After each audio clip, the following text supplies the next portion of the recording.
कश्मीर पर भारत से खुद निपटो पाकिस्तान, चीन का बयान, भारत का एक्शन, यूएन भेजी रिक्वेस्ट। दोस्तों, कश्मीर से आर्टिकल 370 हटाए जाने पर सुप्रीम कोर्ट के फैसले पर जहां एक तरफ पाकिस्तान तिलमिलाया हुआ है, तो वहीं चीन की भी इस पर प्रतिक्रिया आ गई है। चीन ने साफ साफ कह दिया कि पाकिस्तान और भारत के बीच कश्मीर मुद्दा बातचीत के जरिए ही हल किया जाना चाहिए। क्या कुछ हुआ है, अब आपको इस बारे में थोड़ा विस्तार से बताते हैं। दरअसल सुप्रीम कोर्ट ने आर्टिकल 370 को हटाए जाने के फैसले को संवैधानिक तौर पर वैध बताया है। इसके साथ ही कोर्ट ने जल्द से जल्द राज्य का दर्जा बहाल करने के साथ साथ अगले साल 30 सितंबर तक विधानसभा चुनाव कराने का निर्देश भी दिया।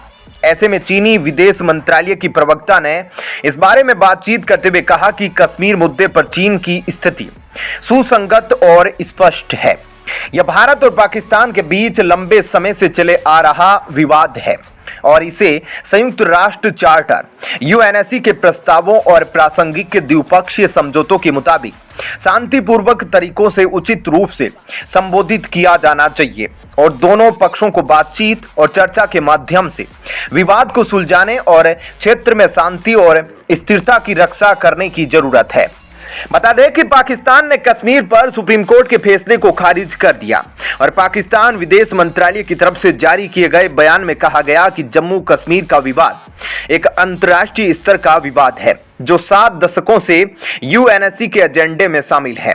जम्मू कश्मीर को लेकर अंतिम फैसला यूएनएससी के प्रस्तावों और कश्मीरी लोगों की महत्वाकांक्षाओं के अनुसार किया जाना चाहिए।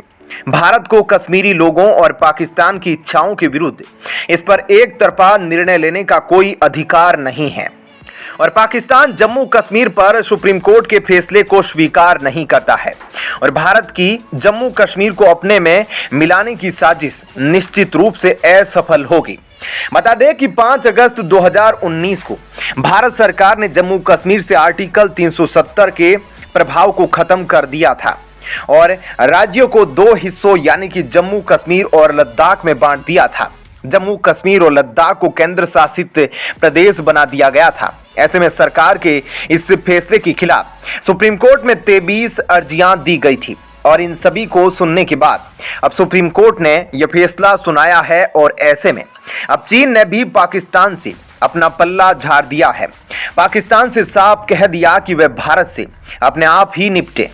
अगली खबर की तरफ चलते हैं दोस्तों। अब चीन के लगभग 150 जहाज गुजरात और मुंबई के एक्सक्लूसिव इकोनॉमिक जोन में पाए गए हैं। इस खबर के सामने आने के बाद से भारत अलर्ट पर है क्योंकि इससे भारत की नेशनल सिक्योरिटी पर खतरा बना हुआ है और यह इस बात को दिखाता है कि चीन कितना शातिर है और किस तरह से वह भारत की जासूसी करने में लगा है। हालांकि चीन अभी भारत के एक्सक्लूसिव इकोनॉमिक जोन से बाहर है, लेकिन भारत ने भी चीन के इस मास्टर प्लान को पूरी तरह से फेल करने की तैयारी कर ली है। चीन के खिलाफ कड़ा एक्शन लिया गया है।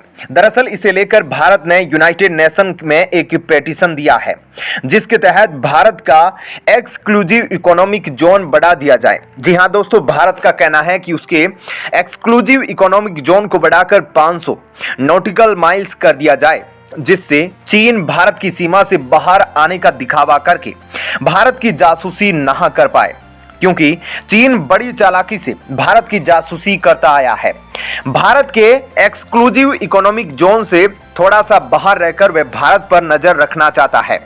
नियम के मुताबिक चीन इस जोन के अंदर नहीं है, इसलिए भारत इसके खिलाफ कोई एक्शन नहीं ले सकता था। लेकिन अब भारत ने आखिरकार यूएन में अपने इकोनॉमिक जोन को बढ़ाने की मांग की है और अगर यूएन भारत की रिक्वेस्ट को एक्सेप्ट कर लेता है तो चीन भारत के एक्सक्लूसिव इकोनॉमिक जोन से थोड़ा दूर हो जाएगा और आसानी से भारत की जासूसी नहीं कर पाएगा। ऐसे में अब भारत ने जो कदम उठाया है वह चीन की इन सभी चालों को बर्बाद कर देगा।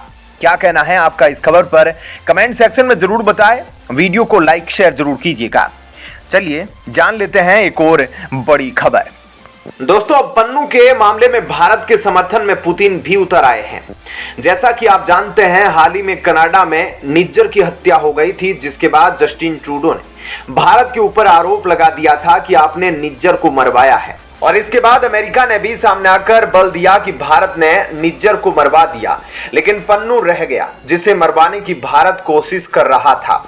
ऐसे में अमेरिका भी भारत पर ही आरोप लगा रहा था। ऐसे में अब यूएस की सीनेट में यह मामला पहुंच गया है और इस वजह से अब 12 साल में पहली बार एफबीआई के चीफ इंडिया आ रहे हैं, जिस वजह से यह मामला काफी बढ़ गया है, क्योंकि अब अमेरिका भारत की पन्नू को मारने की प्लॉटिंग को काफी सीरियसली ले रहा है।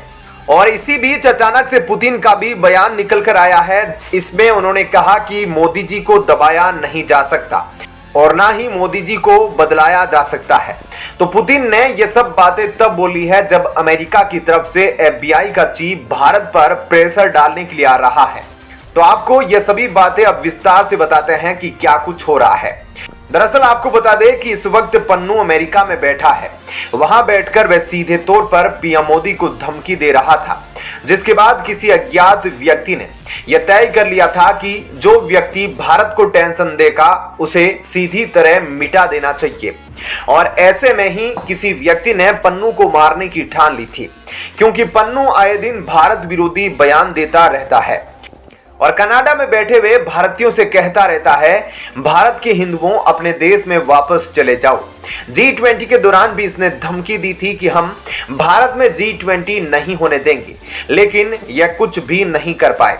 इसके बाद उसने धमकी दी थी कि जिस दिन इंडिया का वर्ल्ड कप फाइनल है उस दिन वह एयर इंडिया में धमाका करने वाला है, लेकिन उस समय भी इसने कुछ नहीं किया और इसकी सारी बातें बेकार निकल गई। अब हाल ही में इसने फिर से बयान दिया कि 13 दिसंबर को यह भारत की पार्लियामेंट पर हमला करवाएगा। यह भी बस इसकी एक खोखली धमकी है, यह कुछ भी नहीं करने वाला है। अब ऐसे में कोई भारतीय जो पन्नू के खिलाफ था उसने अमेरिका में जाकर गलती से अमेरिका के ही किसी अंडर कवर एजेंट को ही पन्नू को मारने का कॉन्ट्रैक्ट दे दिया। इसके बाद अमेरिका को पता चल गया कि एक अमेरिकी को यानी पन्नू को अमेरिका में ही मारने की प्लानिंग की जा रही है, जिसके बाद अमेरिका ने कहा कि भारत ने पन्नू को अमेरिका में ही मारने की कोशिश की थी। और इसके बाद अब अमेरिका अपने एफबीआई के चीफ क्रिस्टोफर एरे को भारत में जांच करने के लिए भेज रहा है। ऐसे में भारत पर जो प्रेशर पहले कनाडा ने बनाया अब अमेरिका बना रहा है। इसे देखकर पुतिन से रहा नहीं गया। ऐसे में पुतिन भी बाहर निकल कर आ गए और उन्होंने कहा कि पीएम मोदी खुद रूस और भारत के रिश्तों की गारंटी है। उन्हें राष्ट्रीय हितों के विपरीत फैसला लेने के लिए डराया या मजबूर नहीं किया जा सकता। ऐसे में पुतिन का खुद मानना है कि कई बार पीएम मोदी राष्ट्रीय हितों के लिए ऐसे फैसले ले लेते हैं जिनकी पुतिन खुद कल्पना नहीं कर पाते। और इसका उदाहरण आप इस बात से देख सकते हैं, हाल ही में अमेरिका और यूरोप के द्वारा भारत को कई बार डराया धमकाया गया कि आप पुतिन के खिलाफ बयान दो, लेकिन इसके बावजूद भी भारत ने ऐसा नहीं किया। इसके बाद भारत को रूस से तेल खरीदने के लिए मना किया गया, लेकिन उस बात के लिए भी भारत नहीं माना और भारत ने यह साफ कर दिया कि हमारे लिए तेल जरूरी है। ऐसे में पुतिन भी जान चुके हैं कि भारत इतना मजबूत है कि उसे अमेरिका के डर से कोई फर्क नहीं पड़ता और भारत हमेशा जो भी फैसला लेता है वह अपने हिसाब से ही लेता है।